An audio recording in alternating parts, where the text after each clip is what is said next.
हवामान बदलामुळे कृषी क्षेत्रात होणाऱ्या प्रतिकूल परिणामांमुळे शेतकरी अडचणीत आला आहे. शेतकऱ्यांना संकटातून सहकार्य करून बाहेर काढणे ही राज्य शासनाची जबाबदारी असून त्याप्रमाणे राज्य शासन काम करीत आहे, असं प्रतिपादन राज्याचे कृषी मंत्री दत्तात्रय भरणे यांनी केलंय.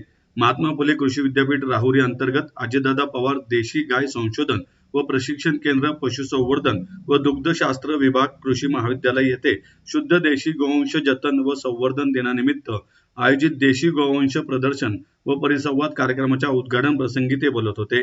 यावेळी महाराष्ट्र राज्य कृषी संशोधन परिषदेचे उपाध्यक्ष तुषार पवार, आमदार शंकर मांडेकर, महापौर मंजुषा नागपुरे, महात्मा फुले कृषी विद्यापीठाचे कुलगुरू डॉक्टर विलास खर्चे, कृषी सचिव परिमल सिंह, महाराष्ट्र राज्य कृषी संशोधन परिषदेचे महासंचालक राहुल महिवाल, कृषी आयुक्त सूरज मांढरे, पशुसंवर्धन आयुक्त डॉक्टर किरण पाटील, जिल्हा परिषदेचे मुख्य कार्यकारी अधिकारी गजानन पाटील आदी उपस्थित होते.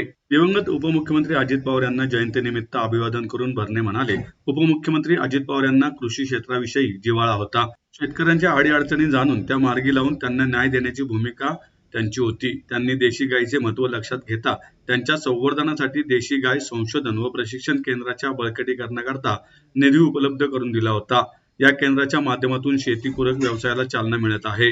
अजितदादा पवार देशी गाय संशोधन व प्रशिक्षण केंद्राचे शास्त्रज्ञ गोपाल सुतरिया म्हणाले, बन्सी गिर गोशाळेच्या वतीनं देशातील सुमारे 8 लाख शेतकऱ्यांना प्रशिक्षण दिले आहे.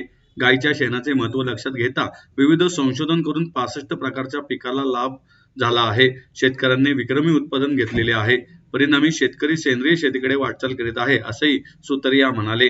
कार्यक्रमात उपमुख्यमंत्री सुनेत्रा अजित पवार यांची कार्यक्रमाच्या अनुषंगाने संदेश देणारी चित्रफीत दाखवण्यात आली. यावेळी मान्यवरांच्या हस्ते शाश्वत देशी गोपालन मार्गदर्शक पुस्तिकेचे अनावरण करण्यात आले. तसेच राज्यातील 14 गोपालकांचा सत्कार करण्यात आला. खरं तर आपल्या सगळ्यांना माहिती आहे की देशी गायींचं च्या बाबतीमध्ये अजितदादा पवार साहेबांचं खूप बारीक लक्ष होतं आणि दादाने हे संशोधन केंद्र दादा राज्याचे उपमुख्यमंत्री असताना इथं सुरू केलं. ह्यातनं एकच उद्देश होता की ज्या आपल्या देशी गायीत त्यांचं चांगल्या प्रकारचं संवर्धन झालं पाहिजे. त्यामध्ये नवीन त्यामध्ये दुधाचा वाढ असेल किंवा इतर गोष्टीमध्ये त्यामध्ये अनेक काही गोष्टीमध्ये बदल करून या देशी गायीचं महत्त्व या आपल्या सर्वांना कळालं पाहिजे.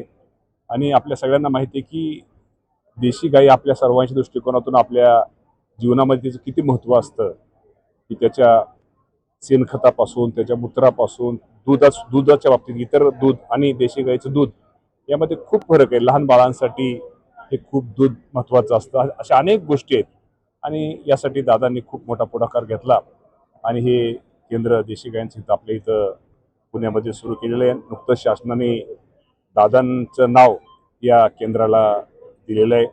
या माध्यमातून निश्चित प्रकारे माझ्या शेतकऱ्यांना याचा निश्चित प्रकारे माझ्या जे गोपालक आहेत ज्यांच्याकडे देशी गाय आहेत त्यांना निश्चित प्रकारे याचा फायदा होणार आहे.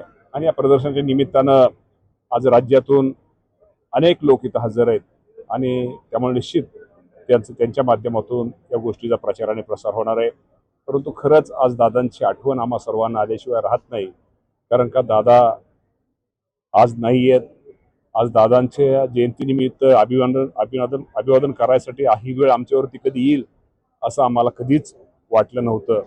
परंतु आज निश्चित प्रकारे आज दादांचं जयंतीचं औचित्य साधून दादांना अभिवादन करण्यासाठी आज कार्यक्रम हा इथं पुण्यामध्ये आपल्या ॲग्रिकल्चर कॉलेजवर होतो.